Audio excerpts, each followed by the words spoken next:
Hello, everyone, and welcome to the first episode of Things I Read. That's right, you heard me. Things I read, not things I learned this week. I'm partnering with my friend Anthony Martinez, who is on a mission to read 50 books this year, and he decided to turn his monthly readings into a podcast. So he is taking over things I read, things I learned. I'm confused now. Things I learned this week, and he recorded things I read. So if you like that, follow him. I believe he sent me all the info of the books, so check those out in the show notes. But enjoy Anthony, and I will be back next week for a things I've learned. Things I learned. One of those. Anyway, enjoy Anthony, and don't forget about the big show. This Thursday, I interviewed Jake Galati. He's a friend of mine, photographer. Our daughters twirl in the same troupe together. So check that out on Thursday. All right. And again, enjoy Things I Read.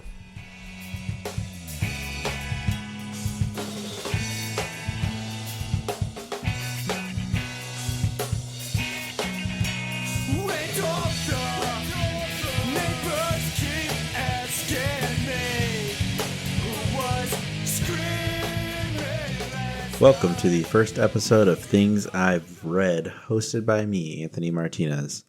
On this podcast, I'll be sharing my thoughts on the books I've read, rating each one on a scale of 1 to 5 for personal enjoyment. All of these books have been audiobooks, which might influence my ratings. I set out to read 50 books this year, and I'm currently finishing my 50th book right now.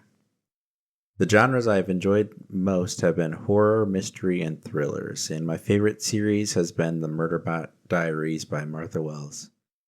I'm aiming to release episodes every other week, though this is dependent on my reading pace and my schedule as a father of 4. You can find all the books I'll be discussing on the Libby app. If you're new to reading and you're not ready to spend a lot of money on books, Libby is a fantastic resource. The first book that I started my journey with is Dirk Gently's Holistic Detective Agency by Douglas Adams. I give this a 4 out of 5 rating. This book starts off as a murder mystery and quickly spirals out of control in all the best ways. It is about Dirk, a holistic detective who believes everything in the universe is interconnected, and his friend Richard McDuff solving a mystery involving a ghost, time traveler, a missing cat, and an alien sofa. The narration was done by multiple people, and that gave it a real radio drama feel. I am glad this was the book I chose to start my journey with because it gave me high hopes for future books. The first book I read this month was The Haar by David Sodergren, which I rated a 4 out of 5. This one is a wild ride and starts pretty tame, but ends with a lot of body horror. This was about an 84-year-old Muriel, whose small town is being systematically bought out by a billionaire intent on turning it into a golf course. Despite Muriel and other community members resisting, their neighbors slowly started caving. While trying to go to one of her favorite spots on the beach, a deep sea fog known as the Haar rolls in. And in the fog, she finds and rescues a mysterious creature named Avalon. Avalon helps Muriel defend her home from the encroaching development. This book was surprisingly heartwarming, and the book ended in a way that I never would have guessed. The next book is These Silent Woods by Kimi Cunningham Grant, which I gave a 2 out of 5. This story follows Cooper and his daughter Finch living in seclusion in a remote cabin in Appalachia. Besides some hunting and farming, a majority of their supplies come from Cooper's army buddy Jake. When Jake doesn't come due to health reasons, Cooper has to confront the outside world that he has been avoiding. They also have a neighbor named Scotland who knows the reason why Cooper is there, but doesn't tell Finch or alert anyone about them being there. Some of the issues I had with this book was Cooper and his poor decisions that put them in the predicament they're in, and also his treatment of Scotland. I thought Bronson Pinchot's performance for the male characters was really good, but With his deeper voice, he could not do Finch's voice very well, which I thought was very distracting. Overall, I didn't think the book was bad, but I thought Cooper did not get the ending he deserved.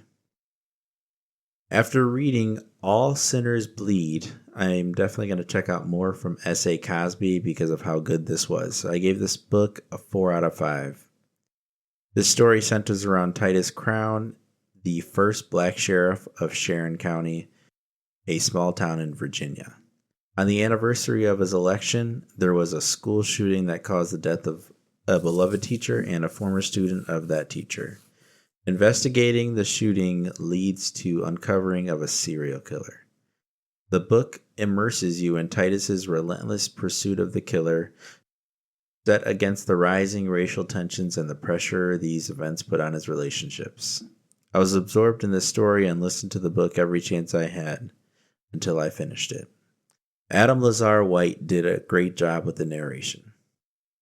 The fourth book is Lakewood by Megan Giddings. This was a psychological thriller that, despite being one of my favorite genres, only got a 2 out of 5 for me. The story follows Lena, an art student forced to drop out of college after her grandmother's death left her with a lot of medical bills along with a chronically ill mother who was unable to bring in a steady income.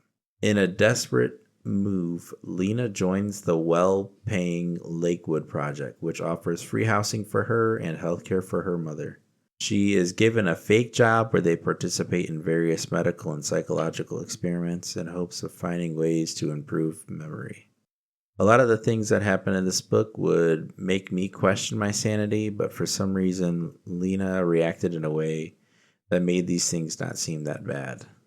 While this type of book was usually right in my wheelhouse, something about Lakewood just didn't connect with me. Not even the cool twist at the end saved this book for me. The final book for this episode and my favorite read of the month is Marcus Kliever's We Used to Live Here. I've been searching for a book that genuinely feels like a horror movie, and this one delivered that experience. I gave this a perfect 5 out of 5 for me. This is a story where Eve and Charlie, a married couple, just moved into a new house, and while Charlie was out running errands, a family stopped by and asked to see the house because the father, Thomas, grew up there. Eve, having social anxiety, was unable to refuse and allowed them into the house, and that's when truly creepy stuff starts happening. In between chapters, they were describing incidents similar to the Mandela effect that added to the reality-bending events that were happening to Eve. I was getting the genuine suspense that I would get when watching a horror movie multiple times during this read, and this kept me guessing on what was real and what was fake until the very end. That's all I have for this episode. Thanks to Lorenzo for putting this out there for me. I hope you all enjoyed it, and if you have any book recommendations or would like to talk more in depth about a book I've talked about, you can message me at thingsihaveread@gmail.com.